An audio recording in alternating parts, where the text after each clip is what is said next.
Whether on land, at sea, or in the air, it's a widely held belief that this terrifying pirate is more powerful than any other living creature. 狩人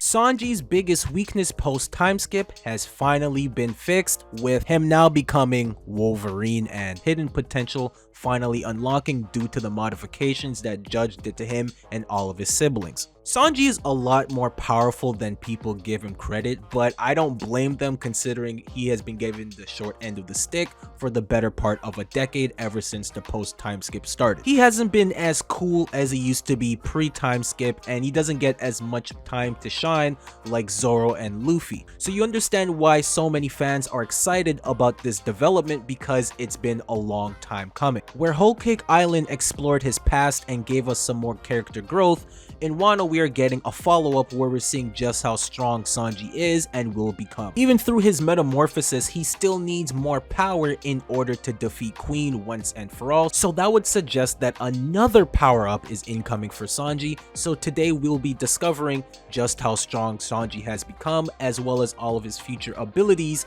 he will gain through his new body. But before all that, don't forget to like, share, and subscribe, and click the bell icon to stay notified. I would greatly appreciate it. Now go grab your snacks and let's enjoy the ride. I've stated that Sanji has more room for growth compared to the other two members of the monster tree, because he was never given the chance of showing what he's been fully capable of doing, unlike the other two members, as well as Luffy and Zoro having a clear path set for them in order to become stronger, like Conqueror's Haki, more gears, awakening their devil fruit, a black blade, etc, etc. Where Sanji is a lot more open-ended because we don't know what he's fully capable of until today, where we see that his true potential is starting to unlock through the germa technology. Where prior to this fight, Sanji's durability wasn't necessarily the best, where his leg cracked and almost broke against Virgo, it almost broke again against a pacifista, as well as a few ribs being broken with his fight with Mr. 2, and his spine broken back in Drum Island. This poor boy needs some milk. But things have now changed, as he is now the One Piece universe's Wolverine with his exoskeleton and his healing factor. With all of his bones being broken and his body being contorted, just snapping back to original form, and then having Queen with full force hit him in the face with his sword, only for it to break and give a dent in Sanji's face, only for his response to be ouch. And earlier he was able to get hit point blank by King and took relatively no damage, as well as getting flung through several buildings by Page 1 complaining about how durable his raid suit is. So he is becoming a monster similar to his siblings, but is yet very different from them. And in order to understand just how strong Sanji is right now, first we must compare him to the rest of his family. Yes, he is very similar to his siblings, but as of right now, it does seem like he is a lot stronger and has a lot more potential than them, and that at the end of the day, he really was Judge's biggest success rather than his greatest failure. It just took him a while to activate. Even though the Vinsmoke siblings are all powerful in their own right and share the same exoskeleton,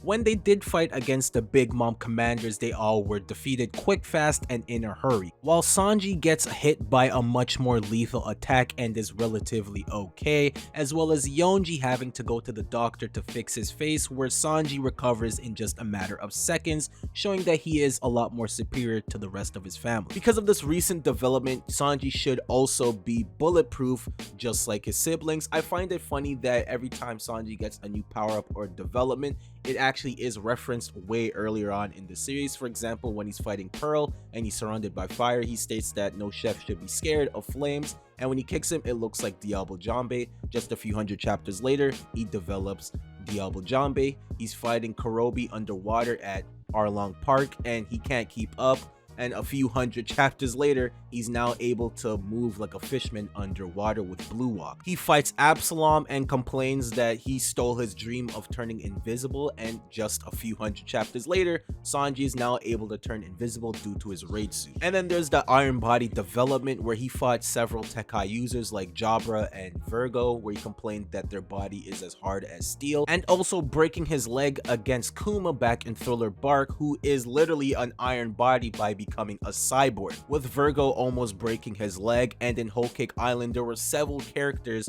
whose body was made of steel and was impervious to most damage and bullets, like the Vinsmoke children, as well as Big Mom, and here Sanji is with a similar body. And at the time, it was a joke in Thriller Bark when he got so angry from someone seeing Nami naked, he combusted into flames looking like a literal devil.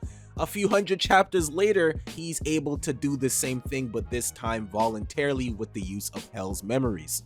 I love these things because it really does come full circle for Sanji's character. What's terrifying is that he's not just Wolverine, but he did all of this without Haki or his raid suit, which adds even more defense to him. If he were to have on the raid suit, they're gonna have to start making legends about Sanji. Land, sea, or air, always bet on Iron Body Sanji. All jokes aside, this could even lead into his future battle with a Blackbeard pirate if one of them were to have stolen Jozu's Diamond Devil Fruit, and we can have a battle of the hard bodies. Pause. It'll be a battle about who's the hardest, and with Zoro fighting Shiryu, most likely he's probably gonna have to learn better observation to get around Shiryu's invisibility, and with Sanji he's probably gonna need better armament Haki in order to bypass Diamond. There are some people that dislike these new developments because they feel it undermines Sanji's character, because he was considered the quote-unquote normal one of the crew, where he basically got stronger without the use of weapons or devil fruit, but just pure skill and strength. And here he is getting stronger with new abilities gained from science and his own family, which he hates so much, and some people feel that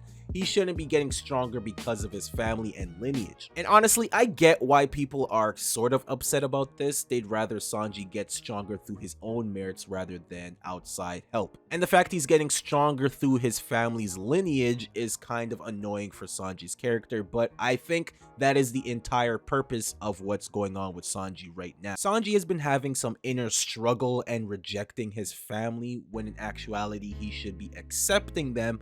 Just because he accepts them doesn't mean it defines who he is, as we learned many times throughout the series. Your father is not you. It's a struggle that many characters in this arc alone are dealing with, like Yamato and Momonosuke. In fact, Legacy seems to be the main theme of Wano, with many characters inheriting the will of their predecessors. I'm not saying they're gonna get all buddy-buddy and sit around drinking milk talking about their bone density, but Sanji's gonna have to accept that he is a Vinsmoke at the end of the day. Sanji's scared of the exoskeleton and becoming similar to his siblings because it means he's linked to the Vinsmoke and everything about his past, because he does not wish to be associated with Germa, but he also fears to become an emotionless monster like his brothers. But in actuality, it's his emotions that set him apart, and retaining those is what makes him human, but also far stronger than the rest of his family. Sanji fully understands that his family, for the most part, are evil and not good people, and he doesn't want to become a monster like them, which is why he's so scared of these recent developments going on with his body. But Sanji needs to embrace everything about him in order to get stronger and understand that it does not define who he is at the end of the day, and that he carves his own path. I would love to see Judge's reaction to Sanji now with the exoskeleton, and that he is living proof that Sora was right, that it is important to keep your emotions because it's his emotions that makes him strong, and that he is here to prove Judge right, that he is not the failure that Judge made him out to be. The question remains, how will Sanji defeat Queen, with him even stating that he needs to become stronger in order to pierce through his tough skin? And well, the answer to that might lie within Queen's own words. When Queen was wrapping around Sanji and squeezing him, he stated that even the strongest armament Haki users weren't able to survive this technique because you cannot protect your insides from being pressured.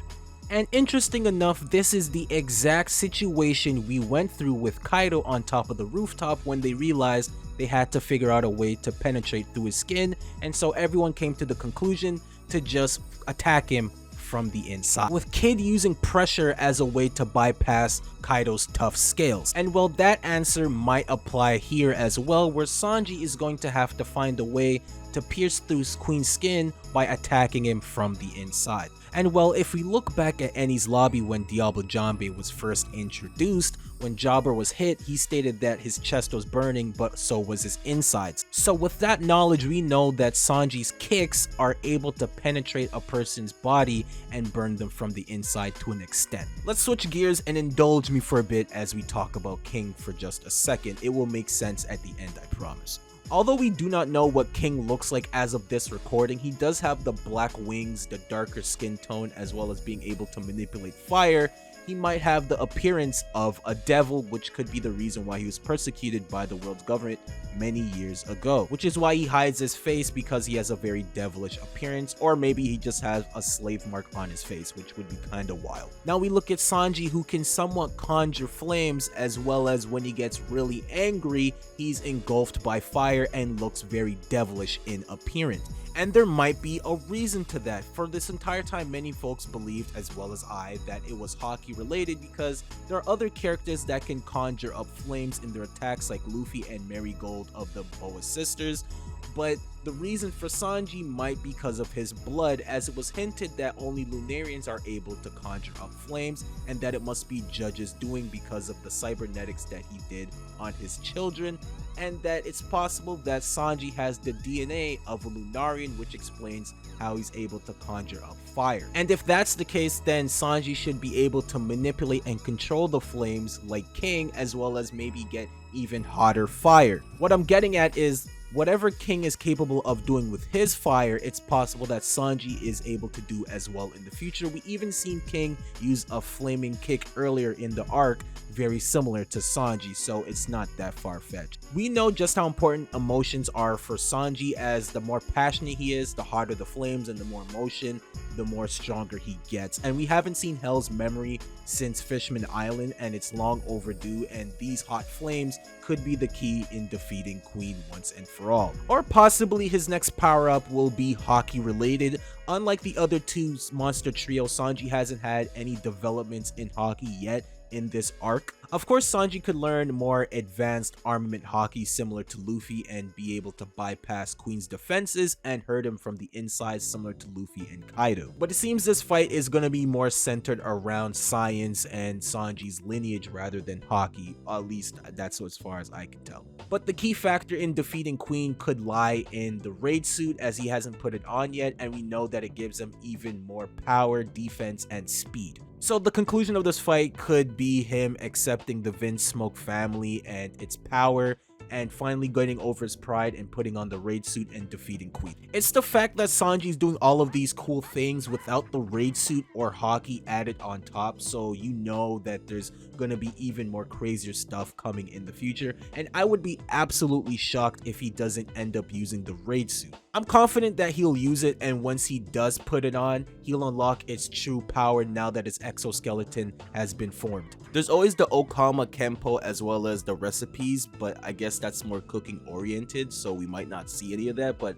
I think it would be really cool to see Sanji's variations of Okama Kenpo, like maybe a Galaxy Wink version of his. I think would be really dope. With this defense upgrade, you can look at Sanji and Zoro as the sword and shield for Luffy, which makes sense because Sanji is always protecting people and doing what he can to save them, always coming in clutch, so I think it fits perfectly for his character if you think about it. Or you can look at them as the sun and the moon, with Zoro representing the moon being a Shimotsuki possibly, and Sanji representing the sun because of his fire techniques and his Lunarian blood. Regardless, I'm excited for these new developments for Sanji because it's been a long time coming, and what's even nuttier is that you know that Zoro is probably gonna go even crazier.